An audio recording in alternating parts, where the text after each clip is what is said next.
Halo, apa kabar? Saya Marta Sasongko. Kita di Mocha Hangat. Modal kuat, usaha meningkat, ditambah kopi dan susu sedikit. Mocha Hangat, modal kuat, usaha meningkat. Ini dari Dinas Koperasi dan UKM DIY. Podcast ini kita banyak ngobrolin tentang bagaimana aktivitas UKM dan juga di sektor koperasi dan UMKM.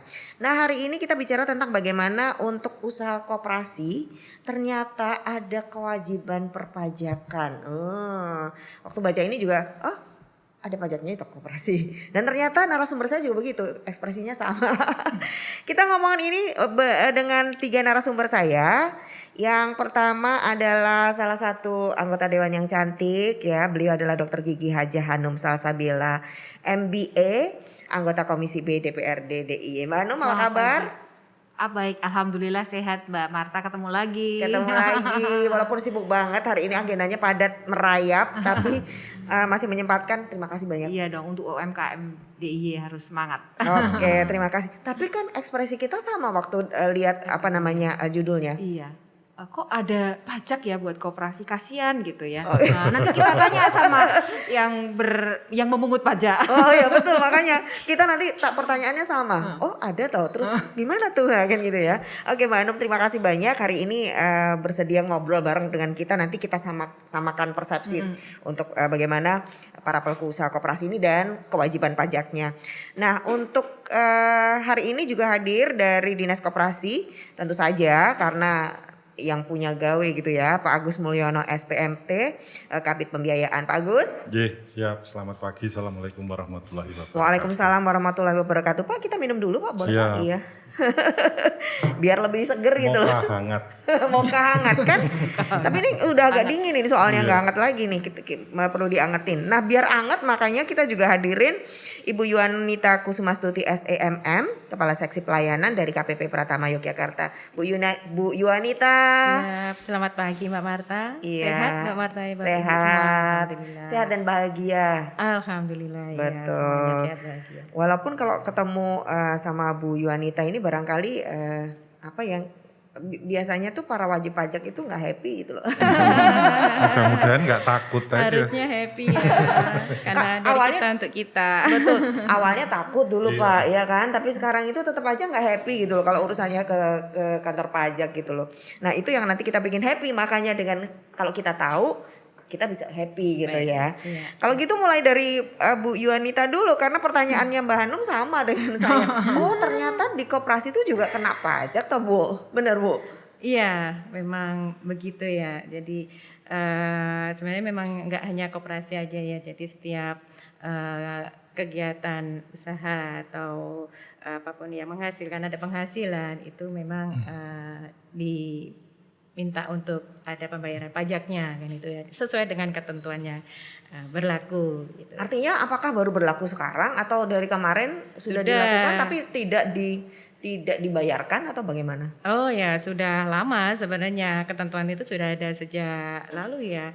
Sejak ya sudah diundangkan itu karena koperasi itu kan juga merupakan badan hukum ya. Badan hukum di mana memang ketika ada penghasilan, ada laba di situ, itu dihitung pajaknya untuk kemudian disetorkan dan itu dilaksanakan secara self assessment ya seharusnya oleh dari koperasi itu sendiri gitu.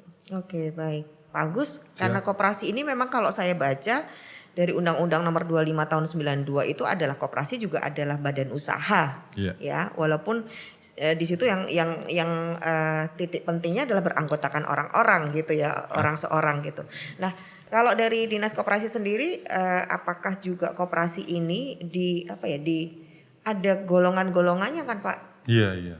Tergantung jenis usahanya dan seterusnya. Nah itu boleh dijelaskan badan usaha seperti apa sih kalau koperasi itu? Jadi, nanti larinya ke pajak itu jadinya. Betul. Jadi begini Mbak Marta, betul tadi bahwa koperasi itu anggotanya orang per orang atau badan hukum koperasi. Jadi kalau orang per orang ini untuk koperasi primer. Kalau dulu kan 20, sekarang 9. cukup 9. Bu Sampai Hanum. hafal Mbak Hanum ya. Soalnya hafal. udah Kenapa? hafal UU Ciptaker Pak. Oh iya. Betul. Cipta Kerja dengan PP 7 tahun 2021 mengatur yang seperti itu. Jadi Lebih simpel ya. kalau yang anggotanya badan hukum koperasi untuk koperasi sekunder, minimal 3 diatur di sana. Nah apapun tadi dari Ibu dari Kanwil Pajak Pratama nyampaikan ketika itu badan hukum ya kena pajak. Koperasi kita ini kan banyak sekali kan. Jadi berdasarkan jenisnya ada yang koperasi konsumen, Betul. ada yang koperasi produsen, koperasi jasa, dan lain sebagainya. Tentunya ini berdasarkan bisnis atau usahanya. Ketika disebut jasa ya usahanya terkait dengan jasa. Ketika dia konsumen seperti koperasi karyawan dan lain sebagainya memenuhi kebutuhan anggota akan kebutuhan konsumsi. Dan produsen tentunya koperasi yang terkait dengan produksi apapun itu, produksi barang maupun jasa. Nah, ini semacam entitas kan badan hukum, memang ketentuan pajak ini menjadi keharusan. Amanatnya kan seperti itu, cuma kadang kita semua kan ketika pertama masuk sih koperasi kena pajak kan gitu kadang, kasihan. Memang kalau entitas yang masih kecil dan lain sebagainya juga ada ketentuan mungkin tidak harus bayar pajak tertentu gitu ya. Iya, betul. Pasal-pasalnya sudah ada sana. Tapi ini bagian dari literasi ataupun edukasi kepada pelaku koperasi untuk ya tadi taat akan pembayaran pajak. Ada hitung-hitungannya kok. Mungkin nanti lebih rinci dari Kanwil Pratama menyampaikan yang omsetnya atau asetnya berapa yang kena dan lain sebagainya. Oke, Dan baik. itu berlaku umum saya kira. Nanti kita bahas lebih detail ya Bu Yuanita. Saya pengen tanya Mbak Hanum dulu. Respon tadi itu sebenarnya apa yang dipikirkan Mbak Hanum? Kenapa kok koperasi kena atau koperasi itu ternyata juga kena pajak? Apa yang terpikirkan spontan gitu Mbak Hanum?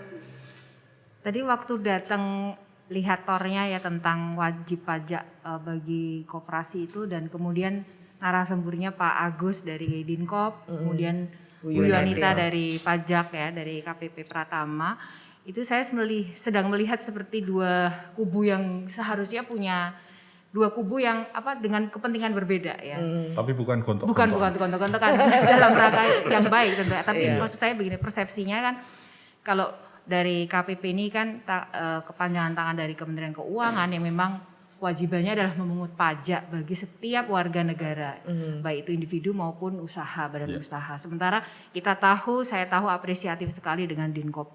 DIY ini juga berusaha untuk gimana caranya meringankan sebisa mungkin para pelaku usaha, baik itu yang individu di UMKM maupun yang bergabung dalam koperasi. Jadi kerasa kan betapa satu sisi satu yang memajaki, satunya juga berusaha melindungi ya para teman-teman UMKM dari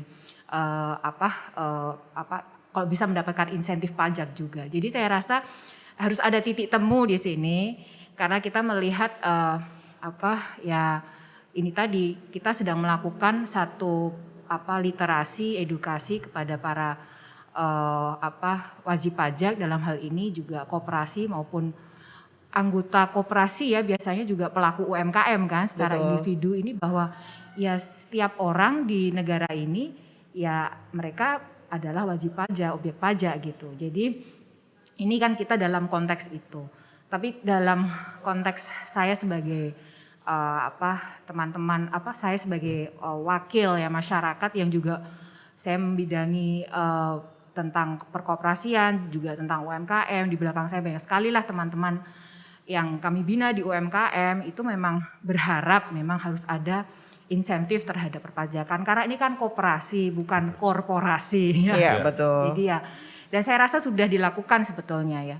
Kita lihat kemarin di pandemi tahun 2020 awal itu juga banyak relaksasi pajak yang diberikan untuk UMKM, untuk koperasi. Ya saya rasa we are on the right track ya.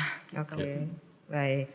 Oke, saya juga ada titik temu antara dari Pak Agus dan Mbak Hanum bahwa ada skalanya ya. Koperasi pun mungkin sama dengan UMKM di mana ada levelnya, koperasi yang kecil, kemudian koperasi yang sudah menengah dan koperasi besar, dan ada badan usaha koperasi yang itu koperasi sekunder.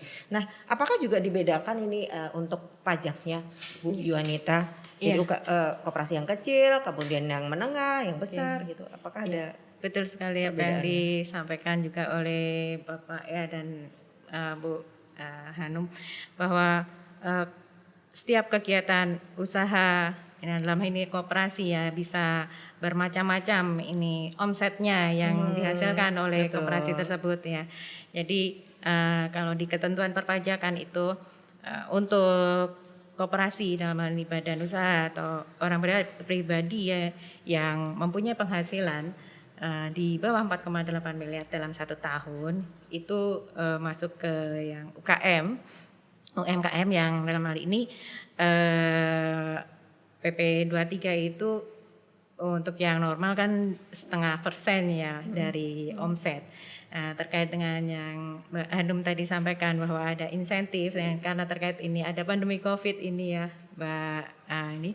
Jadi di masa pandemi ini kan memang pemerintah juga memberikan perhatian yang lebih ya kepada UKM. Hal ini karena UKM juga cukup dominan dalam perekonomian di Indonesia ini dibandingkan dengan usaha besar.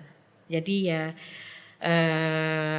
pemerintah juga memberikan pemberian subsidi bunga untuk koperasi mungkin lewat kredit usaha mikro, kemudian melalui program yang kredit usaha rakyat itu dengan salah satu syaratnya memiliki NPWP dan itu juga diberikan kemudahan dalam pemberian NPWP-nya. Kemudian subsidi tersebut juga bisa disalurkan melalui infrastruktur penyaluran dana. Dalam hal ini salah satunya mungkin koperasi itu juga bisa meningkatkan juga kinerja atau mungkin ya usaha ya dari kegiatan dari koperasi itu sehingga yang terdampak oleh COVID itu bisa terbantu dengan adanya subsidi itu.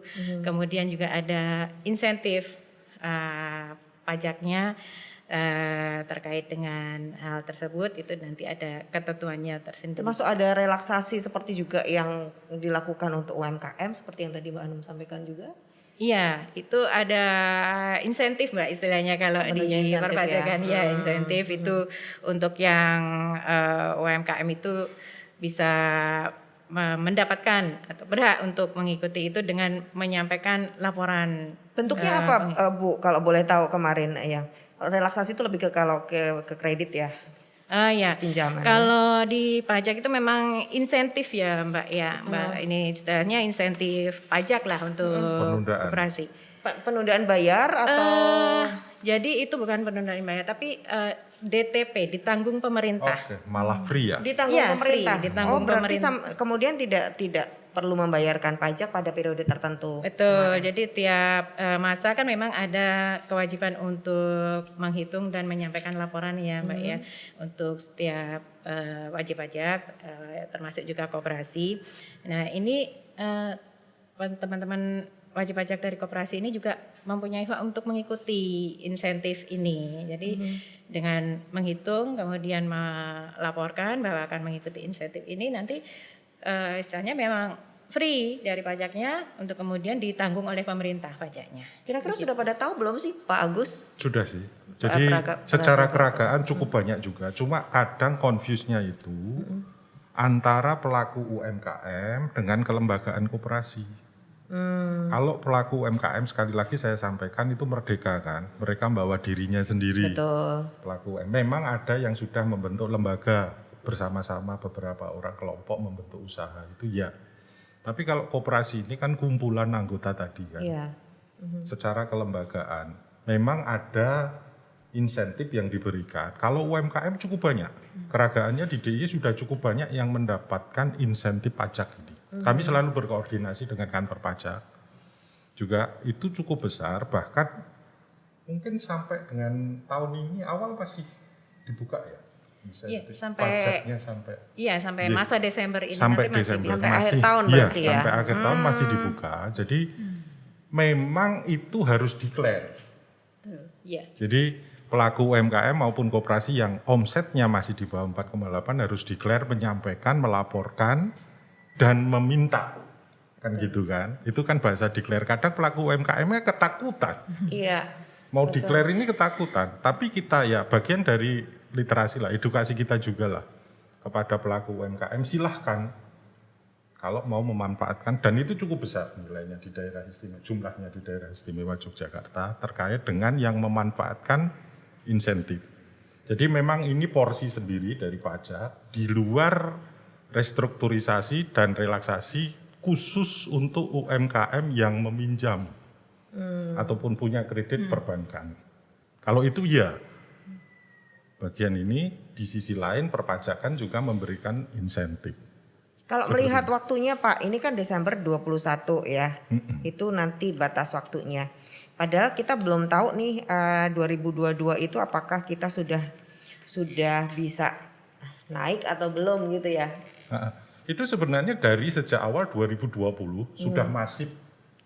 Jadi sudah masif pemerintah, baik pusat, kami pun juga sudah menyampaikan kepada pelaku UMKM. Artinya bukan saat sekarang baru mulai kita akan sampaikan.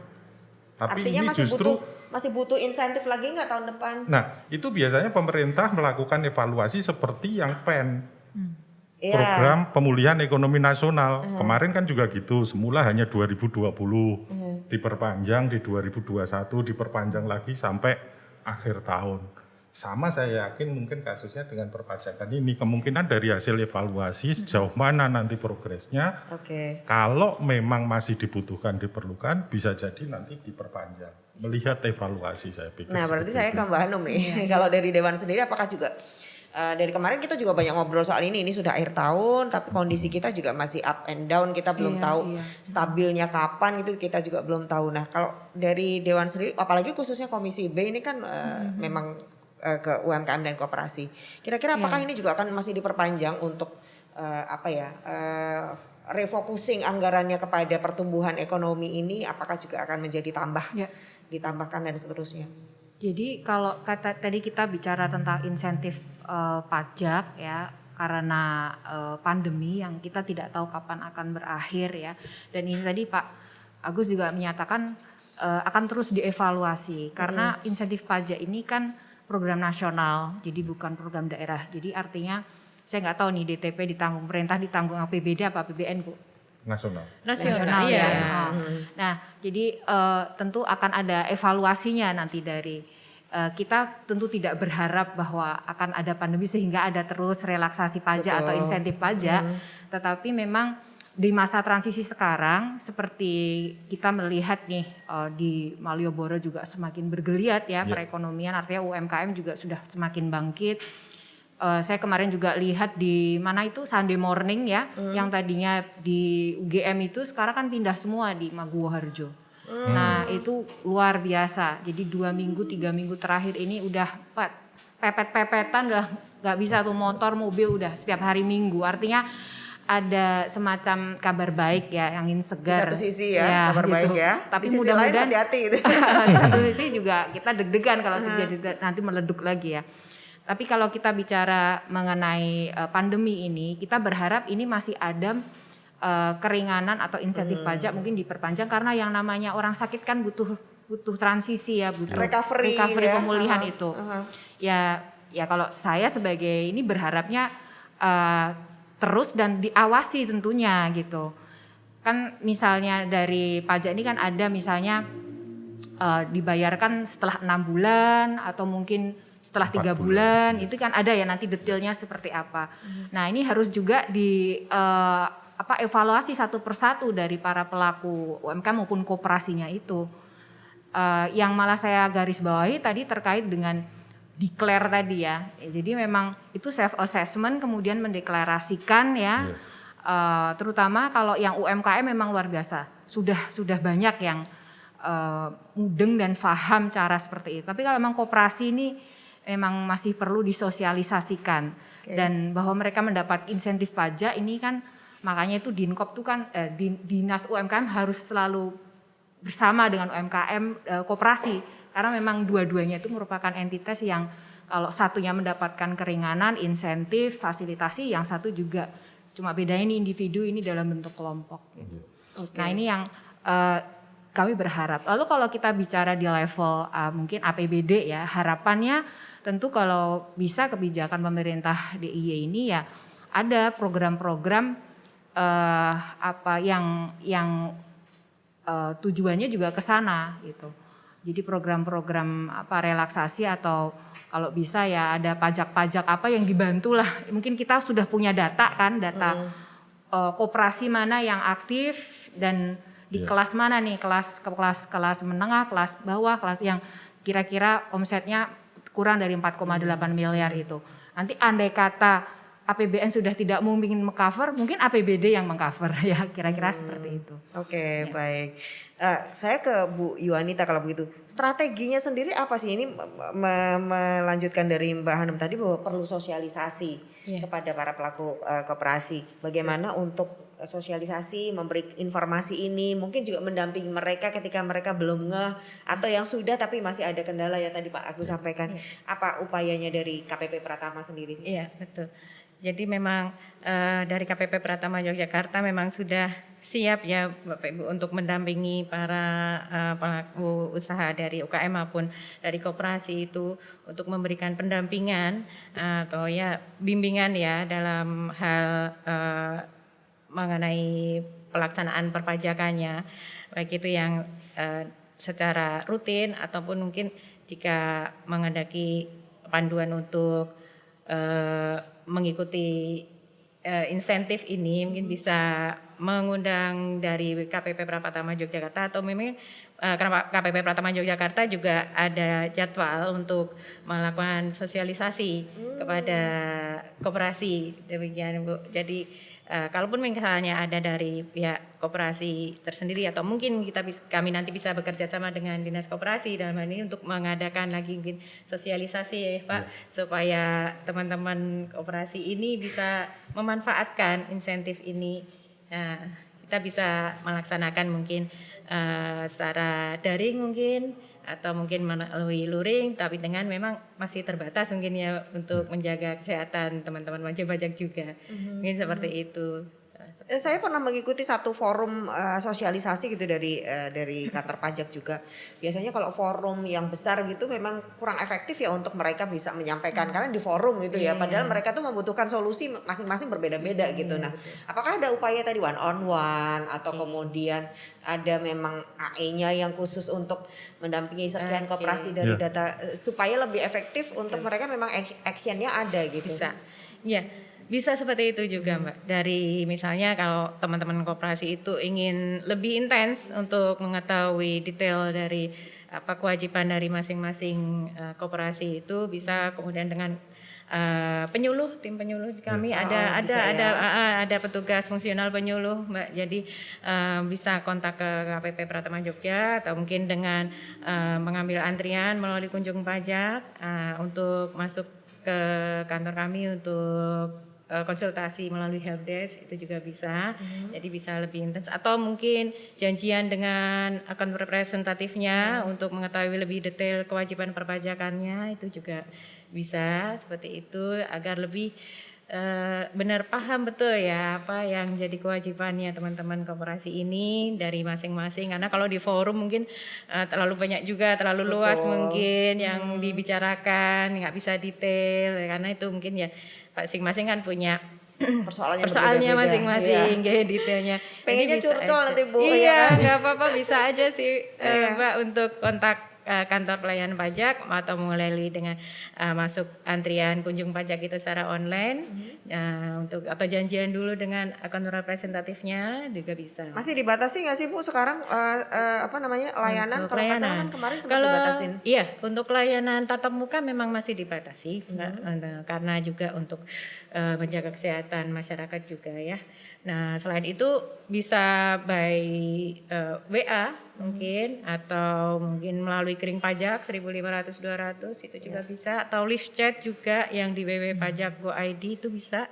Oh itu langsung dibalesin. Iya, ada petugas khusus di robot ya, bukan kantor mesin. pusat. Iya, ada petugas ya banyak sekali petugas. Bukan robot kan? Bukan. Biasanya kan Karena Mbak Num nanti ngecat ternyata ya kami akan tunggu sebentar seperti itu kan. karena kalau sudah detail tidak bisa robot yang menjawab. Karena detail kan harus menjelaskan duduk permasalahan atau mungkin yang lebih detail ya pastinya ya itu perlu tenaga SDM yang harus mumpuni untuk hal itu. Iya. Jadi ada banyak sarana sebenarnya untuk bertanya ya. Iya, betul. Ada beberapa jalur yang bisa digunakan tergantung nanti problemnya. Kalau misalnya nggak puas dengan chat atau dengan lewat kering pajak, ya butuh ketemu, bikin janji dan seterusnya. Bisa. Oke, baik soal data dan kemudian tadi ini sudah diberikan sosialisasi dan seterusnya, tapi database-nya tetap di Dinas Koperasi dan UKM DIY. Pak Agus, nanti gimana sinkronisnya antara kebutuhan di koperasi dengan KPP misalnya? Apakah nanti akan ada upaya dari Saya dinas? nyambung apa yang disampaikan Bu Yuanita tadi memang betul. Kami pun membangun juga bagian dari kami tidak seperti biasanya gitulah. Dalam artian kita dekatkan secara langsung, kita mengundang. Cuma ini kasuistis sebelum pandemi. Artinya kita sudah berjalan setiap awal tahun atau tahun setelah tahun pajak katakanlah seperti itu. Ketika mau penyusunan, koperasi yang tentunya belum familiar atau selama ini kurang dalam penyusunan pajak dan lain sebagainya, kita undang khusus, kita kondisikan dengan mengundang penyuluh dari kantor pajak. Biasanya 2 hari, memang kita agendakan itu. Artinya 2 hari itu penyuluhan di hari pertama, hari kedua langsung des Sudah pengisian. konsultasi.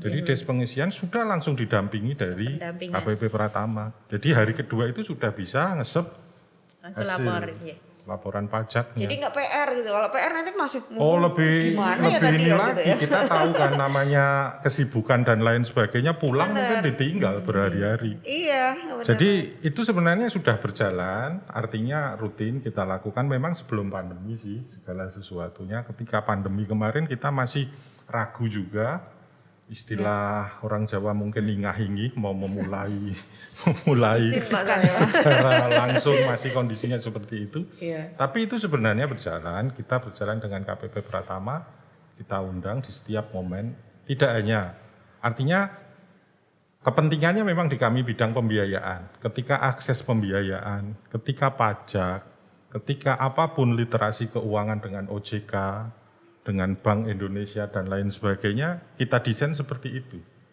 Seperti pitching atau business matching lah. Dalam artian pertama itu selalu kita berikan sosialisasi, tapi dari binaan terpilih. Sesuai dengan kebutuhan, apa sih yang diperlukan koperasi ini? Misalnya dia pembiayaan. Pembiayaan apa sih? Perbankankah atau non-perbankan? Tentunya narasumbernya menjadi berbeda nantinya kan. Di hari pertama mungkin sosialisasi, pemahaman dan lain sebagainya, hari kedua langsung des. Sehingga kebutuhannya terpenuhi. Pajak juga seperti itu. Oke, di undangannya kita detailkan dalam artian kalau kamu mau nyusun pajak harus dibawa segala sesuatunya, kelengkapannya dan lain sebagainya. Sehingga ketika nanti selesai disosialisasi, hari kedua ngisi, langsung dikirim, selesai.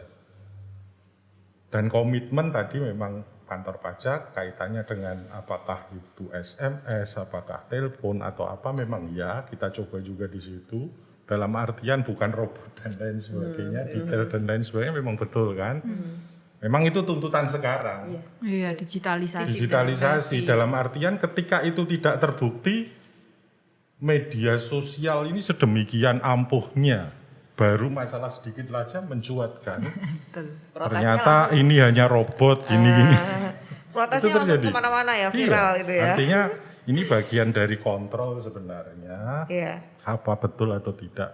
Itu sebenarnya yang kita lakukan. Terkait dengan potensi koperasi dan lain sebagainya, ya kita dalam rangka upaya untuk ke depan koperasi modern merupakan target kita, sasaran kita tidak terlalu banyak. Di samping koperasi yang 1.800 ada ini kita bina, tapi kita fokus pembinaan kan mungkin, nah ini kebetulan ada Bu Hanum, Komisi B juga. Kawalan-kawalan Bu, kemarin kan terkait dengan 115 koperasi yang mendapatkan hibah dari pemerintah daerah. Harapannya kan nanti ini ke depan kan temen koperasi yang lain juga pengen untuk menikmati. Bisa dapat juga Bisa gitu ya. mendapatkan juga. Kemarin kami dengan Pak Imam juga seperti itu kan. Nah harapannya kawalannya tentunya dari Komisi B ini sekalian. Kalau kemarin Pak Imam dari Komisi D kan.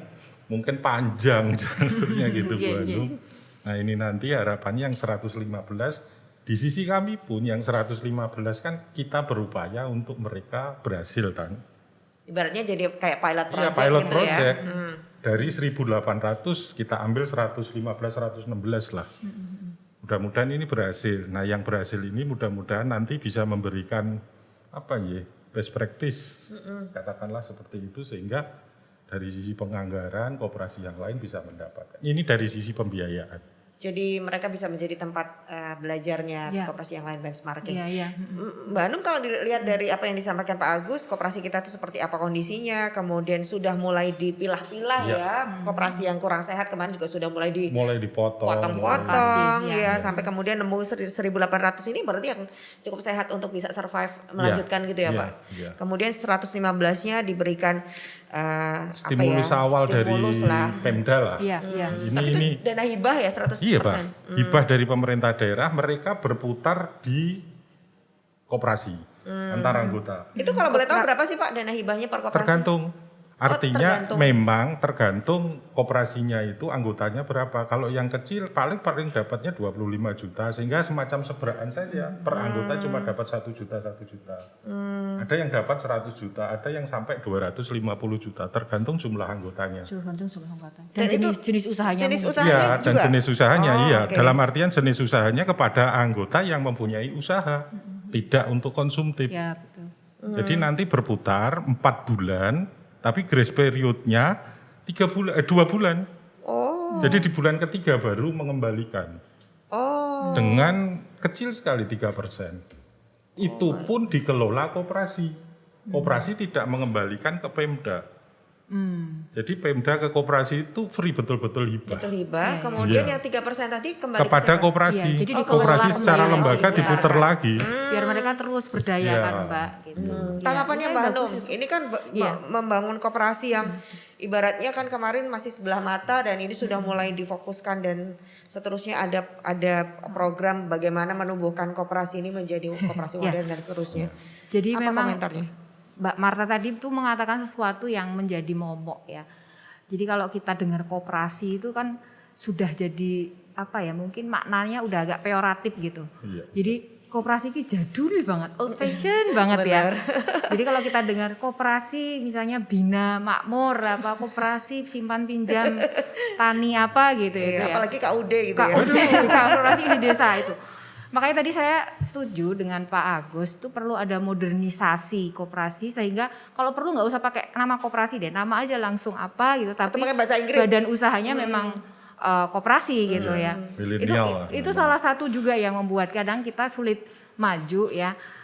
Kalau di luar negeri itu luar biasa tuh, Raiffeisen Bank di Jerman itu kan koperasi sebetulnya, Tokup di Belanda itu juga koperasi gitu. Tapi orang nggak nganggap itu old fashion. Tapi kalau di sini tuh koperasi itu orang agak memandang itu sangat zaman kolonial banget gitu. Padahal Kumpulan reunion. itu. Nah, jadi modernisasi tadi salah satu jawaban dan Go Digital itu salah satunya dan saya yakin yang 115 itu akan pasti juga ada pembinaan untuk menuju modernisasi ya. Jadi kalau membayangkan koperasi itu sudah nggak dicatat-catat pakai buku lagi ya. Meskipun di 1.800 tuh saya tahu banyak yang masih pakai manual gitu ya. Yang Standar. masih pakai komputer dan lain itu masih butuh peningkatan kapasitas memang di masalah koperasi ini. Dan kalau kita lihat ya Mbak di 1.800 itu yang di seluruh DIY itu saya yakin ya. Itu omset yang mungkin di atas 4,8 tuh paling cuman 10% lah ya. Saya yakin itu yang 90% tuh di bawah itu, di bawah 300 juta. Asetnya juga nggak nyampe 50 juta ya. Jadi saya rasa saya melihat bahwa biar koperasi ini juga potensinya terungkit, pajak juga seneng gitu kan. Perlu ada juga penempatan koperasi itu di tempat yang istimewa di antara lembaga dan kementerian dan lembaga ya, di dinas-dinas juga. Jadi kalau bisa nantinya saya membayangkan harus wajib nih semua pengadaan barang dan jasa itu harus koperasi yang mengadakan gitu. Nah nanti kan ketahuan, kelihatan pajaknya gampang juga, pajak gak senang. Pajak juga senang kan kalau pendapatannya tinggi gitu. Jangan sampai nanti dinolkan terus karena omsetnya 4, Masih di bawah Masih di bawah ya, terus di bawah ya. itu gitu kan. Nah, jadi ada pola yang yang hidup di situ. Dan saya berharap nanti yang 118 ini akan jadi pilot project, kemudian jadi best practice tadi, sehingga yang 1000 sekian itu kemudian ikut terkerek juga. Ya, apalagi kalau andai kata daripada terlalu banyak koperasi-koperasi, kalau memang satu klaster tadi jadi badan hukum ya, koperasi Jadi koperasi sekunder Koperasi gitu. sekunder. Nah, itu lebih menguatkan lagi. Nah, ini penting juga meskipun Lebih cepat lagi untuk iya, bisa menjadi kuat karena ya. kan jumlahnya lebih banyak, Betul. kemudian juga tentu pengawasannya juga lebih mudah kalau meminta atau bantuan usaha modal atau restriksi kredit dan sebagainya juga lebih believable gitu karena besar gitu. Saya rasa seperti itu, Mbak. Jadi ada pembangunan, ada peningkatan. Nah ini berarti ada perlu sekolah koperasi itu ya di berbagai sektor yang berhubungan dengan itu, termasuk di antaranya juga KPP Pratama atau perpajakan ini membantu proses itu, karena untuk di satu sisi ini menjadi benefit juga karena mereka tidak lagi nol untuk SPT-nya. Nah, kalau yang seperti itu apakah nanti dimungkinkan Bu bersinergi bersama-sama gitu membuat program sekolah koperasi supaya mereka bisa bertumbuh gitu. Kan kalau nggak salah di KPP Pratama itu juga punya program pendampingan atau edukasi buat UKM. Mulai dari mereka yang mikri sudah disadarkan bahwa tentang bagaimana perpajakan. Kalau nggak salah begitu kan Bu, sudah bertahun-tahun itu sosialisasi. Itu kan sebagai salah satu juga edukasi bagi UKM. Nah, apakah koperasi juga akan digitukan untuk menaik kelaskan dan nanti hasil akhirnya seperti Mbak Hanum sampaikan juga kepada di sektor perpajakan gitu Bu? Iya, sangat bisa Mbak untuk dilakukan kerjasama ya.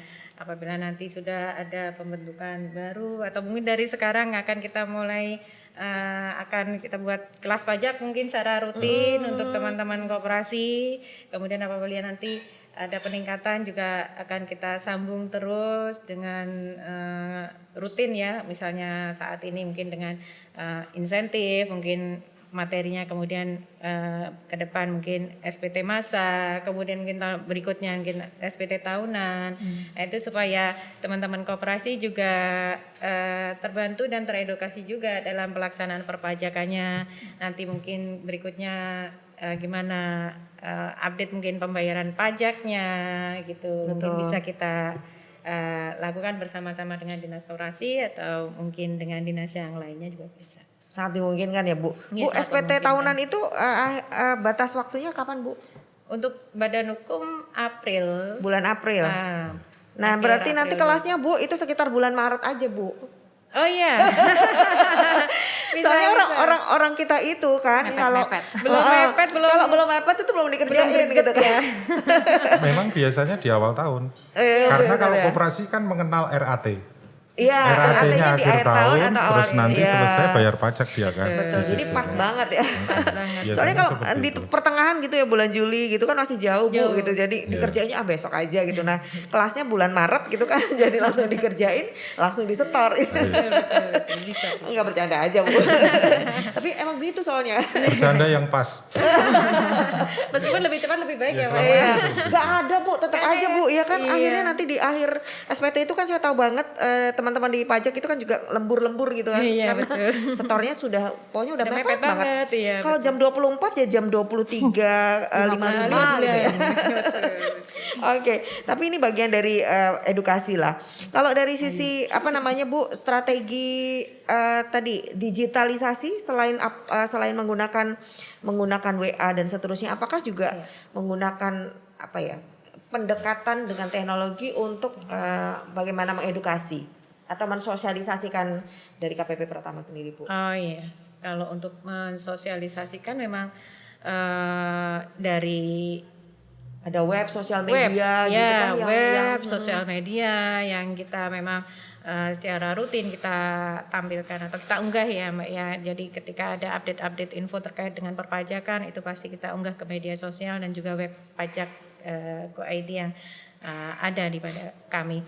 Selain itu untuk pelaporan SPT masa, SPT tahunan itu juga sudah digital ya Mbak, sudah online sekarang, jadi bisa diakses di mana aja sih sebenarnya, mau jam berapapun juga bisa, sehingga hanya mungkin teman-teman koperasi karena lebih serak kalau ada dipandu, dibimbing gitu, mungkin perlu waktu yang lebih terang lah misalnya gitu untuk bertemu dengan teman-teman KPP untuk mendapatkan bimbingan, panduan atau sosialisasi. Meskipun sebenarnya itu bisa diakses di mana saja, jam berapapun bisa dilaporkan.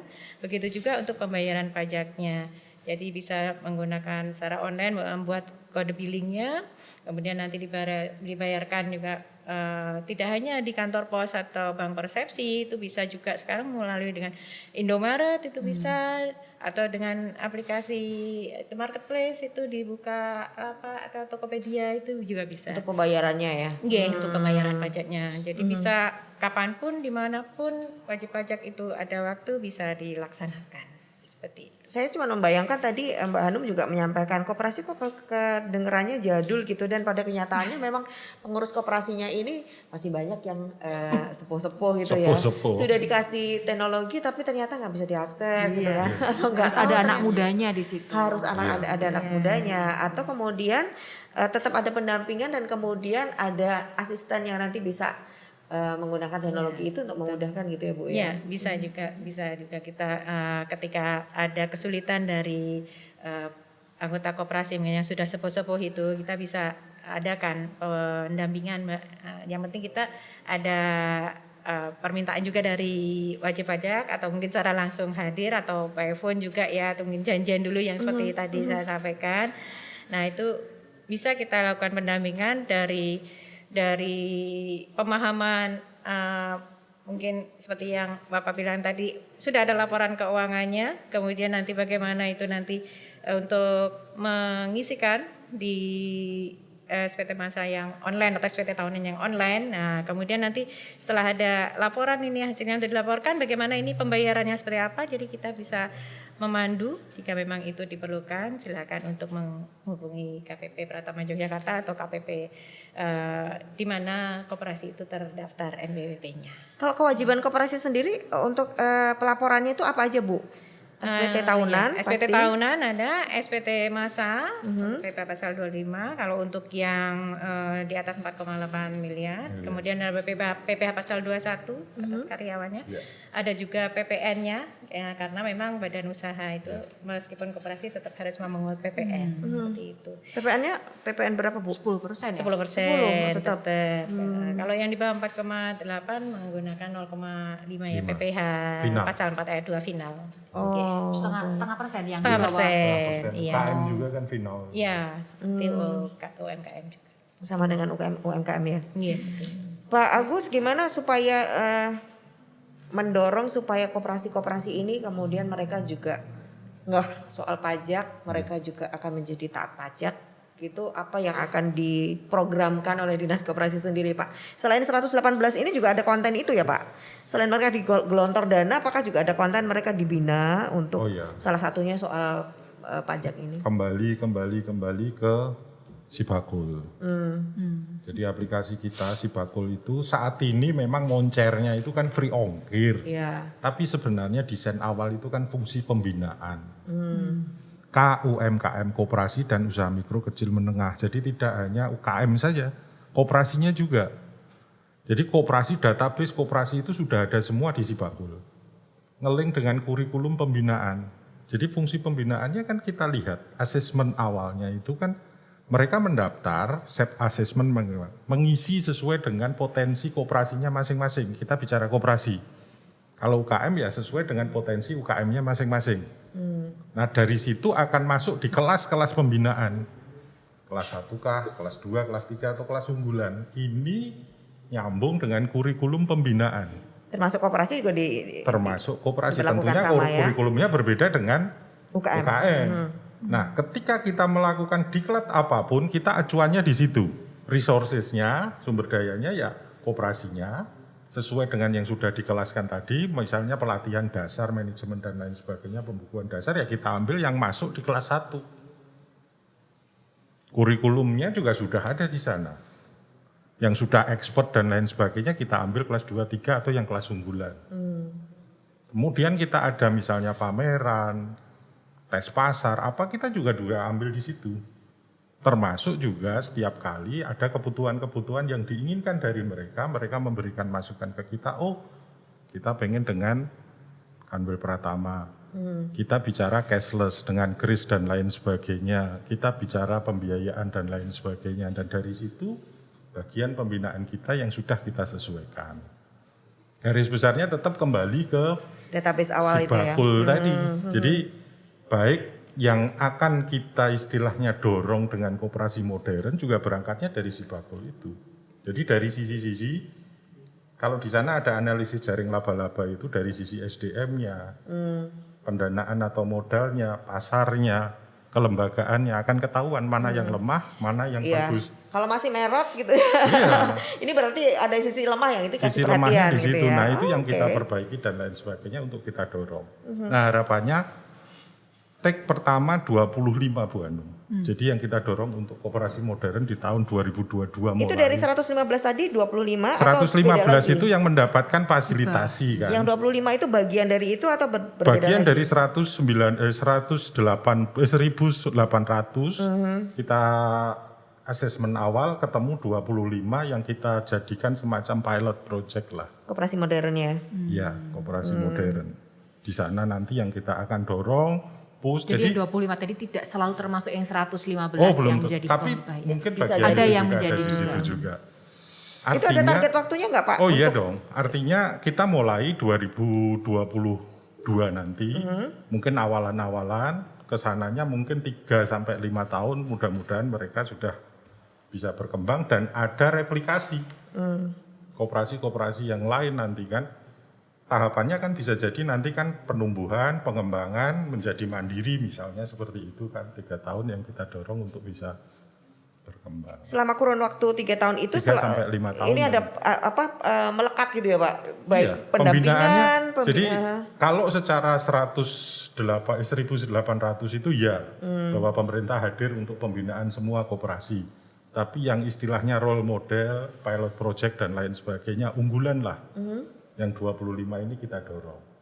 Harapannya dalam prosesnya tidak hanya ini nanti tapi replikasi, mungkin nanti di tahun kedua ada lagi tumbuh koperasi modern 10 lagi.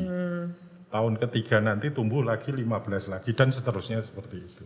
Oke, baik. Semoga nanti signifikan ke hasilnya kita bisa melihat ya Mbak Hanum ya. Jadi tidak hanya sekedar ya selama ini apa adanya ya 1.800 terus. Dan seperti gitu itu, tidak aja ada yang so-so bulan dan gitu lain ya. sebagainya.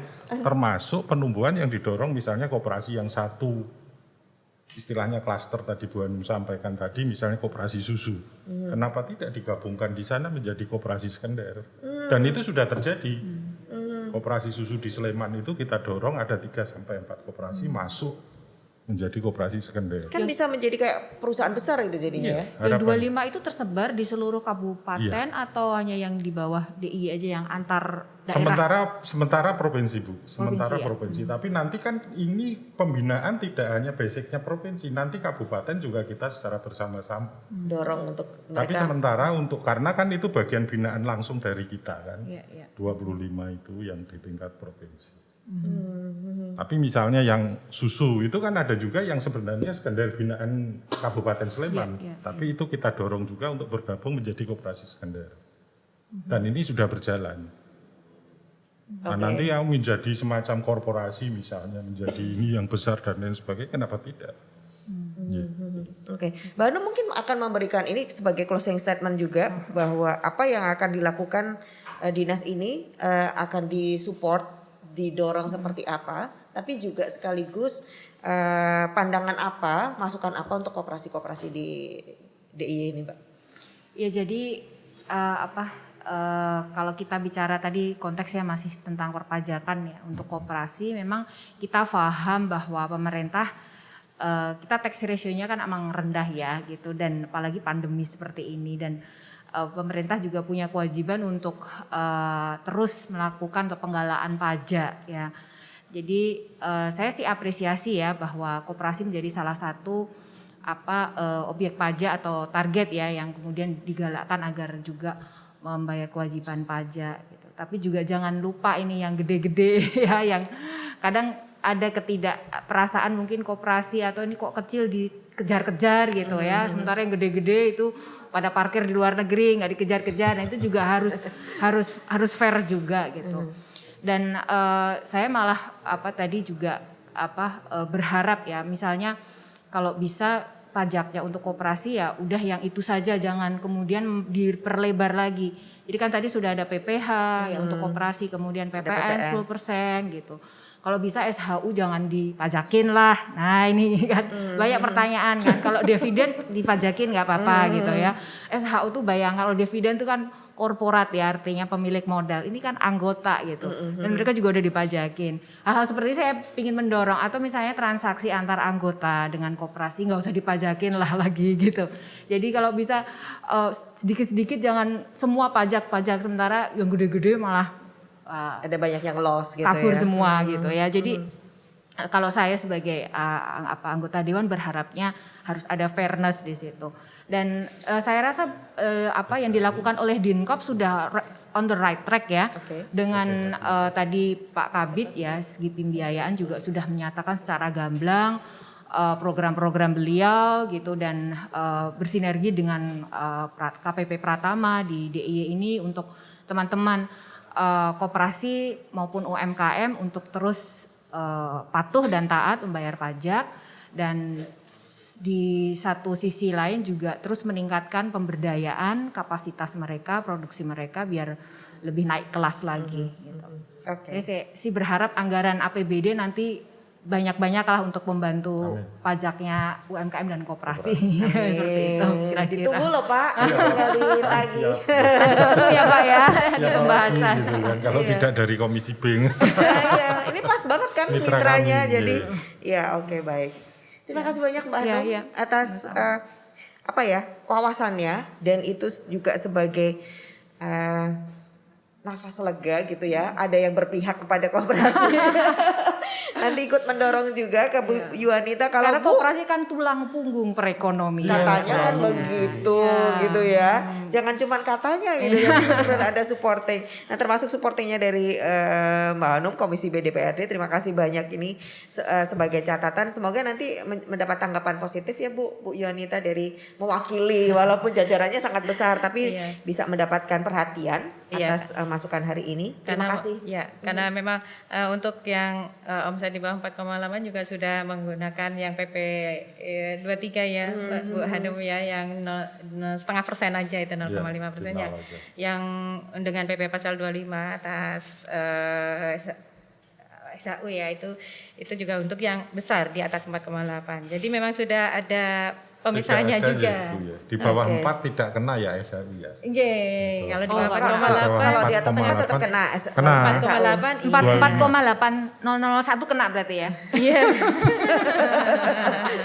Berarti besok itunya SPT-nya Tapi pas sekali Mbak Marta yang disampaikan Bu Hanum tadi. Kenapa? Yang omsetnya 48 di DIY itu cuma berapa? Ya katakanlah cuma berapa, 10%, kurang lebih seperti sekira itu. 10%. Jadi yang kena SHU-nya ya yang 10%, ya itu mungkin wajar ya karena besar gitu ya. besar kan. Iya, dan DIY juga wilayah yang sangat kecil ini mungkin juga berpengaruh juga pada kegiatan perkoperasian ya.